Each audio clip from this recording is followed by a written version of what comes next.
Top quality और consistent performance के लिए सिर्फ सिल्वर पंप नाम याद रखना।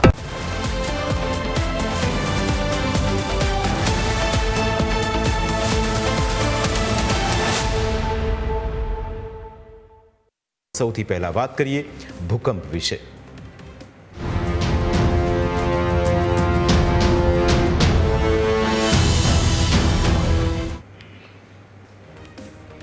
ગુજરાતને ફરી એકવાર ભૂકંપ ડરાવી રહ્યો છે। ખાસ કરીને સૌરાષ્ટ્રને વર્ષ 2001ની યાદ અપાવી રહ્યો છે। વર્ષ 2001માં ગુજરાતમાં ભયાનક ભૂકંપ આવ્યો, જેની યાદો લોકોમાં તાજી થઈ રહી છે। ભૂકંપના નાના નાના આંચકા લોકોને ડરાવી રહ્યા છે, લોકોને ભય સતાવી રહ્યો છે કે શું કોઈ મોટો ભૂકંપ તો નથી આવવાનો ને? કારણ કે 8 જાન્યુઆરીએ રાત્રે 8 વાગ્યાથી લઈને 9 જાન્યુઆરી સાંજે 6 વાગ્યા સુધીમાં ભૂકંપના નાના મોટા 22 આંચકા આવી ચૂક્યા છે। તેવામાં સૌથી પહેલાં તો અમે તમને ભૂકંપ ક્યાં ક્યાં આવ્યો અને તેની તીવ્રતા કેટલી હતી તે જણાવી દઈએ। ત્યારબાદ આખી સ્થિતિનું વિશ્લેષણ કરીશું। સૌરાષ્ટ્રમાં જે વિસ્તારોમાં ભૂકંપના આંચકા અનુભવાયા છે તેમાં મુખ્યત્વે ઉપલેટા, જેતપુર, ધોરાજી અને ગોંડલ પંથકનો સમાવેશ થાય છે। આ ઉપરાંત ગીર સોમનાથના તાલાલામાં પણ ભૂકંપનો આંચકો અનુભવાયો હતો।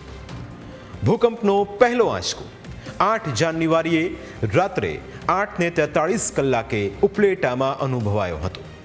ભૂકંપનું કેન્દ્રબિંદુ જેતપુરનું 5 પીપળા અને લુણાગારી ગામ હોવાનું જાણવા મળ્યું છે, જેમાં 5 પીપળા ગામ જેતપુરથી 10 કિલોમીટરના અંતરે આવેલું છે અને લુણાગારી ગામ 14 કિલોમીટરના અંતરે આવેલું છે। ભૂકંપના આંચકા અનુભવાતા જ લોકો ઘરની બહાર નીકળી ગયા હતા। ઉપલેટા, જેતપુર, ધોરાજી અને ગોંડલ પંથકના લોકોમાં ભારે ડરનો માહોલ હતો। જો કે રાત્રે ભૂકંપ આવ્યા બાદ લોકોને લાગતું હતું કે હવે ભૂકંપ નહીં આવે, પરંતુ સવાર પડતા જ ધડાધડ ભૂકંપના આંચકા ફરી શરૂ થઈ ગયા। સવારે 6:19 વાગે 3.8ની તીવ્રતાનો આંચકો અનુભવાયો। સવારે 6:56 વાગે 2.9ની તીવ્રતાનો આંચકો અનુભવાયો। સવારે 6:59 3.2ની તીવ્રતાનો આંચકો અનુભવાયો। સવારે 7:10 વાગે 2.9ની તીવ્રતાનો આંચકો અનુભવાયો। સવારે 7:13 2.9ની તીવ્રતાનો આંચકો અનુભવાયો। સવારે 7:33 2.7ની તીવ્રતાનો આંચકો અનુભવાયો। સવારે 8:34 3.2ની તીવ્રતાનો આંચકો અનુભવાયો હતો। એટલે કે સૌથી વધુ તીવ્રતા 3.8ની હતી, જ્યારે સૌથી ઓછી તીવ્રતા 2.7 હતી। ભૂકંપનું કેન્દ્રબિંદુ જમીનની અંદર 12.7 કિલોમીટર જોવા મળ્યું છે। ભૂકંપના આંચકાને પગલે લોકોમાં ડરનો માહોલ ફેલાઈ ગયો। લોકો ઘરની બહાર દોડી આવ્યા હતા। આ કોલોનીમાં 96 મકાન છે। અહીંયા બહુ નાના બાળકો અથવા વડીલો બધા અહીંયા રહે છે અને અહીંયા છે ને બહુ ડરનો માહોલ છે।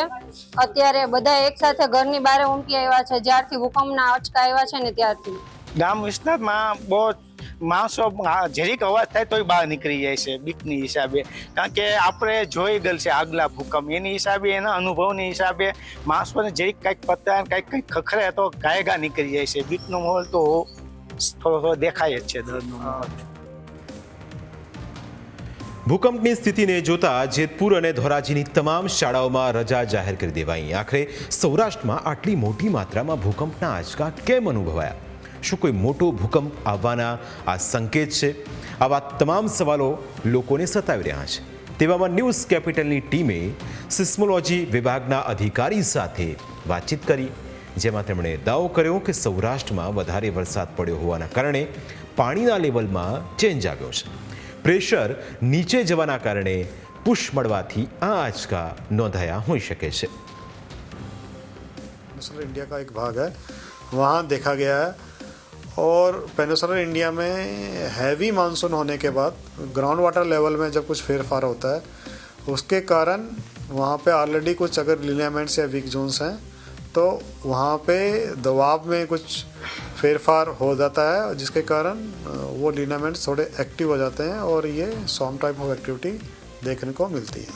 कि जब भी कभी भी हैवी मानसून अगर होता है कहीं पे, तो हैवी मानसून होने के बाद इमीडिएट या 1 या 2 महीने के बाद जनरली पानी की जो ग्राउंड वाटर लेवल है, पानी की सपाटी है, उसमें फेरफार होता है, जिसके कारण लगभग जो प्रेशर होता है, जो स्ट्रेस है, वो थोड़ा नीचे ट्रांसफ़र हो जाता है। और सौराष्ट्र या पेनिनसुलर इंडिया में बहुत सारे फ्रैक्चर्स और लिगामेंट्स वीक जोन्स हैं, हालांकि हमारा वेल डिफाइंड फॉल्ट नहीं है जैसे कच्छ में है। तो इन लिगामेंट्स के अलॉन्ग ऑलरेडी अगर कुछ स्ट्रेन एनर्जी वहाँ पे इकट्ठी हो रखी है, तो ये ऊपर से जो ये स्ट्रेस जाता है पानी की सपाटी में फेरफार होने के कारण, उसके कारण वो लिगामेंट्स एक्टिव हो जाते हैं, और वो जो एक्यूमुलेटेड एनर्जी है, जो स्ट्रेन एनर्जी वहाँ पे है वो लिगामेंट्स के अलॉन्ग, वो रिलीज होना शुरू हो जाती है, और ये उसी प्रकार का फिनोमेना हम देख रहे हैं। ભૂકંપના સતત આવેલા આંચકાના પગલે લોકોમાં ડર ફેલાયેલો છે। અગાઉ 24 ઓક્ટોબર 2025ના રોજ પણ રાજકોટ જિલ્લાના વીરપુર અને જેતપુર શહેર તેમજ આસપાસના ગ્રામ્ય વિસ્તારોમાં 3.6ની તીવ્રતાનો ભૂકંપનો આંચકો અનુભવાયો હતો, જેને પગલે હવે લોકોમાં એક પ્રકારે ડર ફેલાયેલો છે। લોકોને ડર છે કે શું કચ્છ જેવો ભૂકંપનો આંચકો તો નહીં આવે ને? આ સવાલના જવાબમાં સિસ્મોલોજી વિભાગના અધિકારી શું કહી રહ્યા છે તે જાણશો તો તમારી ચિંતા ઓછી જરૂર થશે। देखिए, भूकंप की सटीक भविष्यवाणी नहीं की जा सकती, वो पॉसिबल नहीं है, आज की साइंस इतना डेवलप नहीं हुआ है।